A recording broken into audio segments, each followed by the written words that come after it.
The Key, a Miraculous Ladybug fanfiction written and narrated by me, Estefania.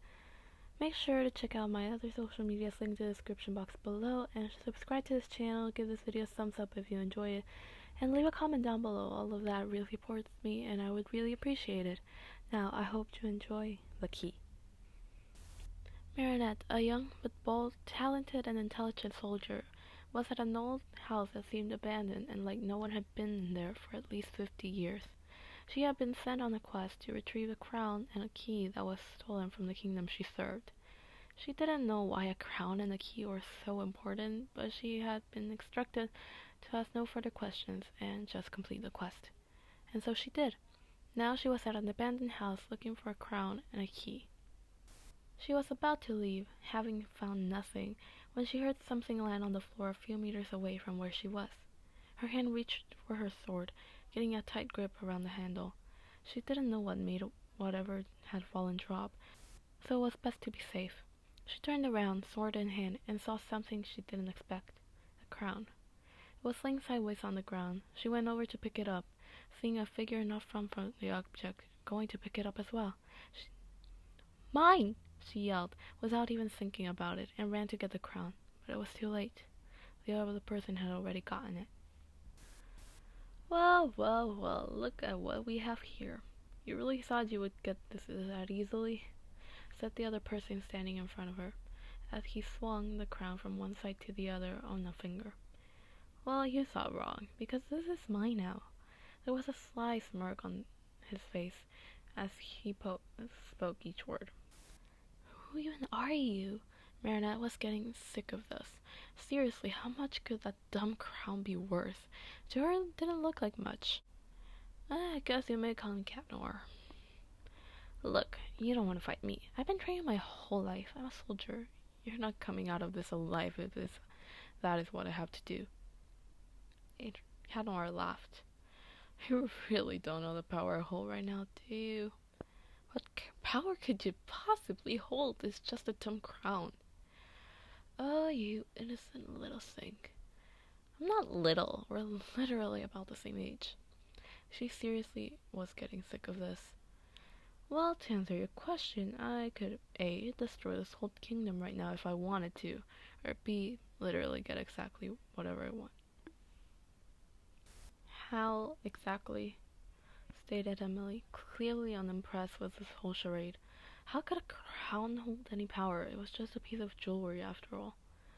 "Well, that is for me to know and for you to find out." Marinette hadn't noticed how close they had gotten until Cat Noir stepped back with a small leap. "Okay, I'm sick of this. Just give me the dumb crown and no one gets hurt," said Marinette as she held up her sword, almost coming into contact with Cat Noir's neck. "That's cute," replied Cat Noir, a big smirk on his face. "What? Did you think you're better than me?" And when Marinette least expected it, Cat Noir had a sword in her hand. When did she get that? And had her with a sword to the neck, and against the wall so she couldn't move back. She hadn't thought this through at all, and now she needed to think fast or she would be gone at any moment, that Cat Noir decided.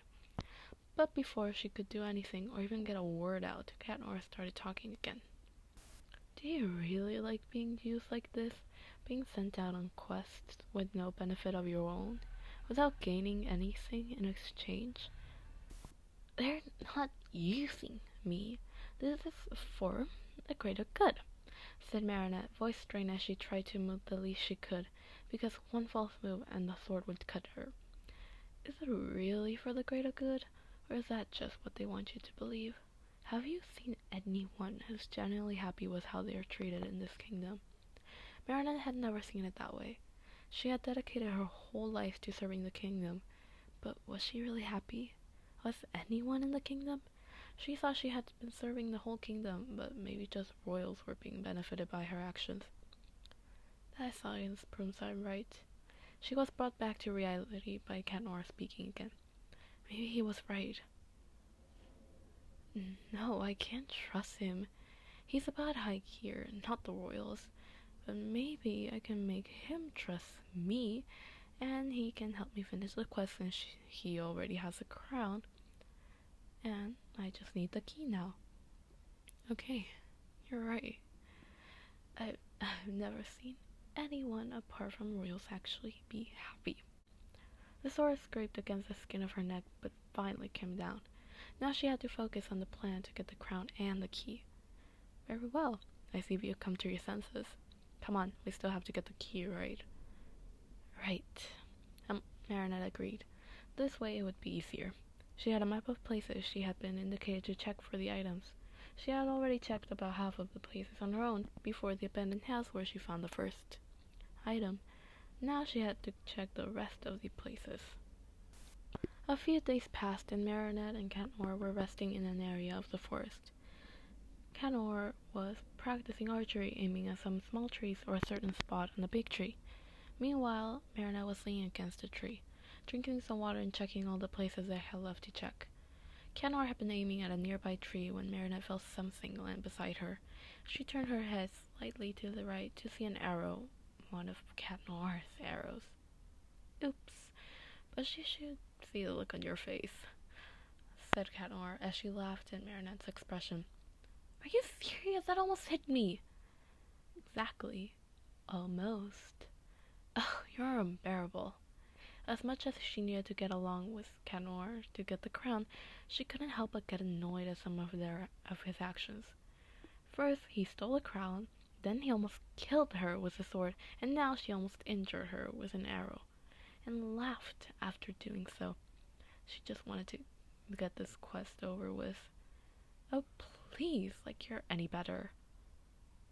Don't you dare compare me to you. Now that made her blood boil. How dare she compare the two of them? She served the kingdom, that alone was enough difference between the two. Catnor was a robber, only thinking of himself and no one else.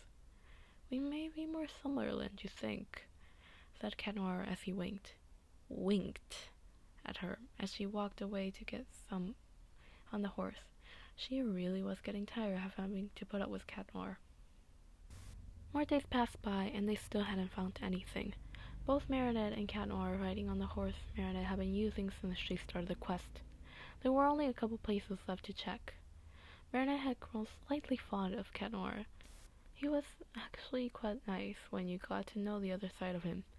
The actually fun, nice, and helpful side of him, not the crown-stealing, almost killed her side of Catnor. He had actually been helpful, and had kept the mission entertaining when it got boring. Everything went so much smoother than when she was alone, and it was all because of Catnor. She couldn't help the small smile that grew on her face. Hey, keep your eyes on the road. She hadn't realized she was daydreaming until Catnor's voice sounded in her left ear as he whispered in it. Oh, right. A small blush made its way onto her cheeks. But why? Probably just the cold, since it was late in the evening. They came across the second to last place they needed to check. It was a cabin in the woods. It didn't look as old as some of the other ones they had passed, but it was certainly abandoned like the rest. Why don't we rest here for the night? It's getting late anyways. Yeah, sure. Let's just check to see if we find anything first, though. Whatever you say, m'lady. She rolled her eyes at the name, but it had made her blush.